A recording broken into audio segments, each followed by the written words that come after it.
Hello everybody and welcome to Uproot Reddit. You know the saying age is just a number? Not sure if this applies to working for corporate, who clearly has a hierarchical ageist dilemma. Take for example Reddit user Needs More Bouquets experience in today's IDOworkHereLady post entitled, "Shut up kid, I want the engineer." Kind of brutal for a title, but let's just see what actually happened. Quote, "Second story. Since the first one was much more appreciated than I could have hoped, I began looking into old anecdotes and I remembered this gem from 2011. Again, a small preemptive excuse since English is not my first language. Sadly, or luckily, I don't remember any more stories that fit this particular sub. That said, here we go. At that time, I was 26, just out of the university with my title and master both completed by December 2010. Almost immediately, I went into a big engineering company specialized in tall buildings. I was still green with little to no experience in the real world, and by nature, I'm also evasive when it comes to conflict. So I'm not exactly the wise choice when it comes to clash against aggressive or too dominant people. Still, I was able to fake confidence and capable enough to quickly gain the trust of clients. Because of that, I was already managing projects with some degree of autonomy at 6 months in the job. That said, it was November, already very warm weather. Chile, so summer in November. And the office was working at its usual pace. That is, calm but 2 steps away from total panic. It was morning when my boss called me. Let's call him Ray. He's a great guy, professional, but often a bit dense when it comes to social cues. To this day, we're still good friends despite both not working there anymore. When I arrived at his desk, he pulls a set of schematics. "Hey, I have a meeting this afternoon with this particular client, but I can't go. They have some kind of issue, so it's important that someone from the office is there if things go difficult." "Difficult?" I asked. "Yeah, they made a mess up and want to blame us. Still, everything is on the drawings. You shouldn't have any issues." "Sure, I'll take it." The meeting time came and I went off the taxi in front of this 22-story office building. The lobby was already finished in floors of black marble and roof in white marble with diffuse white lighting. Round double-height columns in stainless steel. As I enter, something calls my attention. There are scratches on the floor. Oh, and also in the columns. Frick, also in the doors? Man, this is bad. These are telltale signs of horrible construction management. I take the stairs to the 4th floor and the construction auditor, Phil, receives me. He's a large guy with a short beard and stern but amicable face. "So, you are Needs More Bouquet. What happened to Ray?" "Hi, yes, he sent me in his place." "Well, we're about to start. Just sit by my side and don't intervene unless it is necessary." "Anything I need to know?" I ask. He smiles back at me with a grin. "Just wait and enjoy." So we enter this large improvised meeting room. There's electricity, but the floor is still bare concrete and the doors are temporary. The table is enough for maybe 20 people. On the corner, there's a small guy with a curved back and sketchy appearance. He could be described as a weasel in office attire. No one pays any attention to my presence as everyone is taking seats. I sit beside Phil, near the middle of the table, and then the weasel on the far head and the closest head is still empty. That guy is the construction manager. He's blaming us for the mess up, he says, pointing at the weasel. We wait for maybe 5 minutes with only a rumor of the small conversations in place. Finally, the door opens and a peacock-like office Chad enters. Black trousers, white and pink vertically striped shirt, and big golden sunglasses where a helmet should have been. A large golden watch, kettlebell-sized, completed the image. "Sorry I'm late. Let's begin the meeting," Chad announces. I assume for his commanding tone that he is the representative of the owners. After some minimal greeting to all the people in the room by the architect, he gives the word to Chad. I take a glance at Phil. He is expectant. Now, Chad raises from the table, points to the weasel, and the party starts. Explain to me how the frick you forgot to build doors for the elevator's machine room. We already delayed a month. You made a complete mess up on the lobby, and now we have to demolish a wall so the elevator people can enter. Okay, sir, the weasel answered. First of all, these changes have been asked by you. You asked for the lobby to be left ready while I still have to work with people there, and you have it fully scratched. How the frick is that my responsibility? Turns out Chad and the weasel not only were severely unprofessional, but also hated each other with such passion that they had to be put in opposite sides of the table because more than once they went too close to a fist fight. They discussed screaming at each other for maybe 5 minutes. Chad is fully aggressive and red, attacking relentlessly. The manager, just as his appearance suggests, sneaks in between all the attacks and deflects responsibilities, blaming everything under the sun. The rest of the assistants are just expecting to let time pass quickly and leave. But Phil, he's happy. He was one step away from having some popcorn. I lean to him and whisper, "So they forgot an access for the machine room?" Not only that, but the weasel also declared some construction molds as stolen, and they made an investigation. Turns out they're still inside that closed room. What?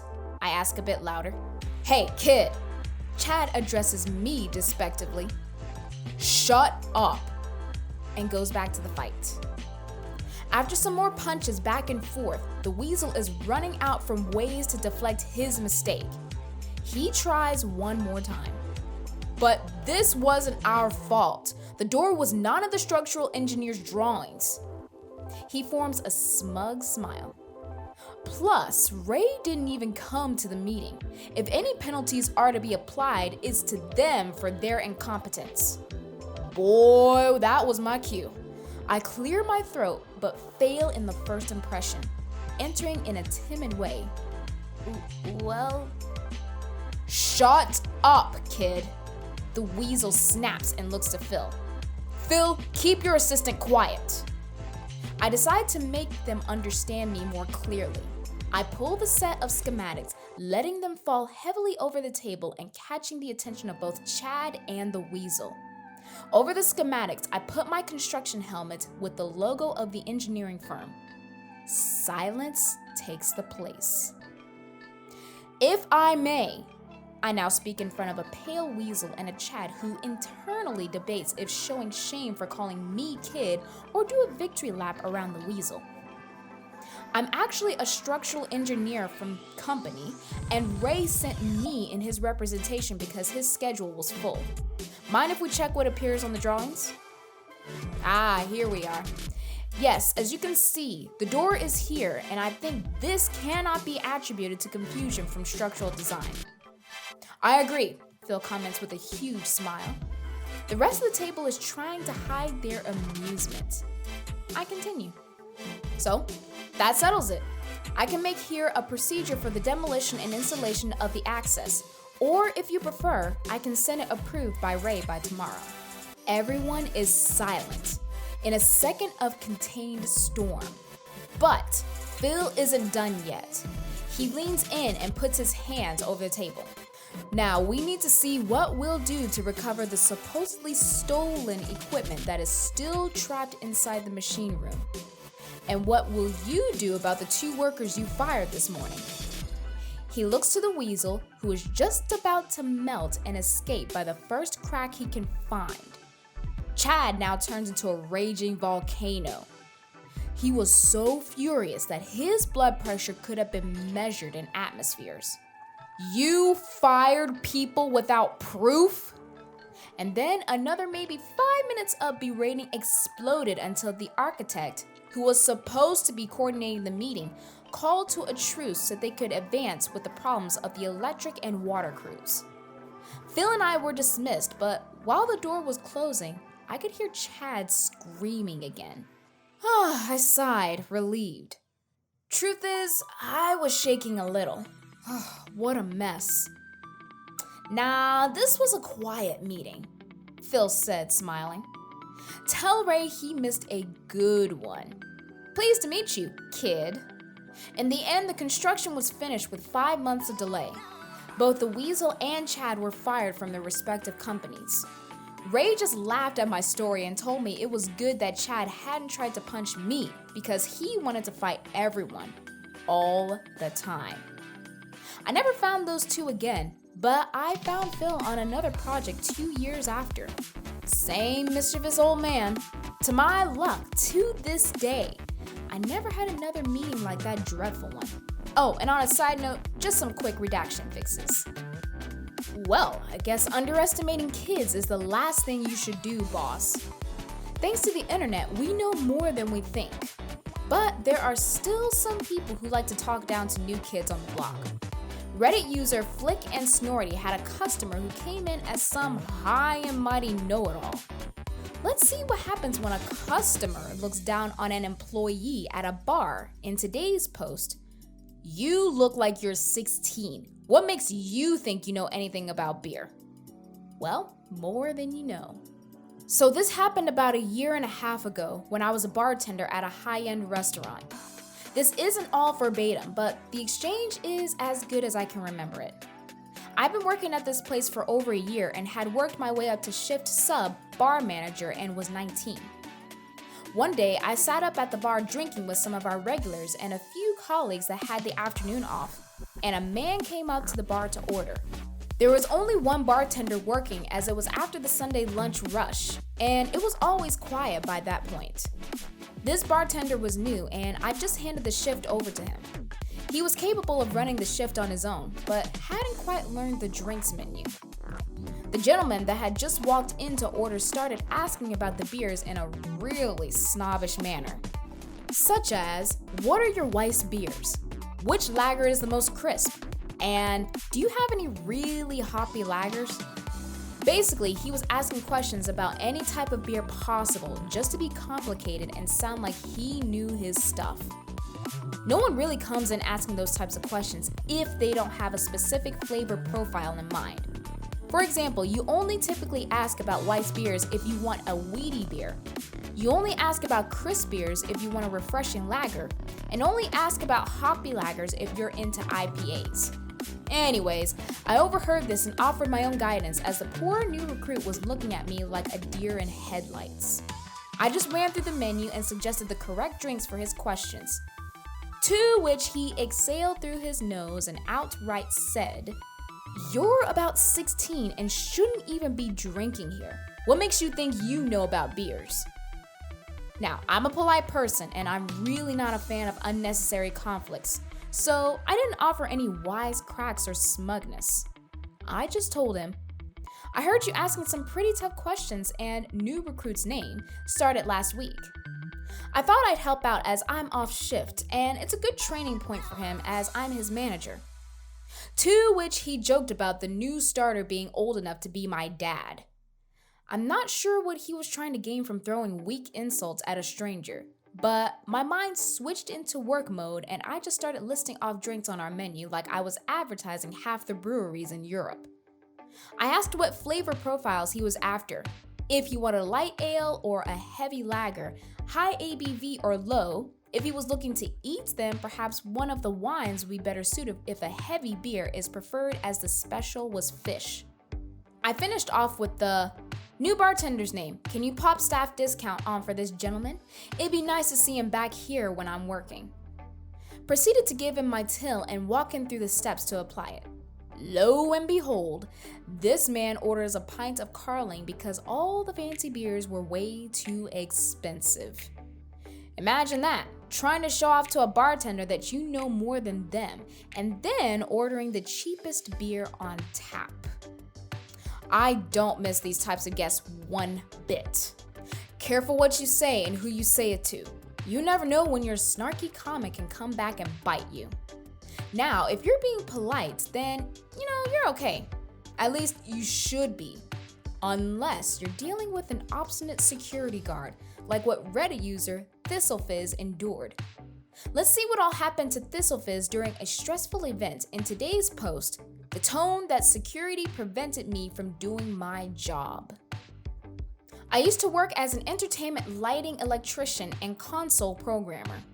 One of my busiest times of year was working New York Fashion Week, both spring and fall.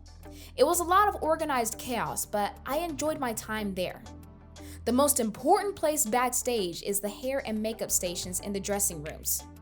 Rows of tables with mirrors and lights, with power for the hairstylists and makeup artists for things like blow dryers and curling irons, and courtesy power for the models for phones and such. While we were trying to make sure that each station had at least 2 dedicated 20-amp circuits, invariably, someone will come in and plug their equipment into the same power strip as the workstation next to them, and it will trip a breaker. Now, runway shows are absolute chaos backstage. Models, hairdressers, makeup artists, production assistants, press, designers. Yeah, it gets pretty crowded backstage. Security is understandably tight during this whole process, but guards don't actually come in until the day of the show. Because we're already in this space long before the show actually starts, I always try to introduce myself to the security guards so they know who I am. Usually wearing a radio and a tool belt is enough for the most people to clue in on who we are. And if that fails, the all-access pass or wristband seals in. But I always like to take the extra step and be prepared. So one fine show day, I get a frantic call on my radio from the lead production assistant, or LPA. ThistleFizz, there's no power at the hair and makeup stations. Now, if it's actually just one station that's out or all of them, it doesn't really make a difference. Even having one station out can be an emergency. So I start making my way over. On my way, I encounter LPA, who looks very relieved to see me and motions for me to follow. Backstage is packed to the gills, so she makes it to the dressing room entrance a little bit before I do. As I'm about to go in, I get stopped by security. Unfortunately, it's not the same guy that was at the dressing rooms before the show, when I was introducing myself. So this guy doesn't know me. Models only backstage. Look, it's okay, I'm on the tech team. I show him my white wristband. Nice try. Gold wristbands only backstage. He grabs my arm and starts pulling me away from the dressing room entrance. You need to go. Just then, I get another call on my radio. ThistleFizz, where are you? I key my mic and respond. I'm being escorted out by security at the moment. Something has now finally clicked in Meat Lug's head. Unfortunately for him, he was too slow to respond. LPA comes storming out of the dressing room. Security, what in the world are you doing? He works here. He's my electrician. Let him go. But he doesn't have a gold wristband. Gold is for dressing room only. White is for all access. Now let go of him. He let go of me, apologized, and I went about my business. I don't disparage the man for trying to do his job, but he probably should have been paying more attention when his boss was going over wristband colors for the day. Yeesh, talk about embarrassing. But at least ThistleFizz got the job done. Well, that's all for today.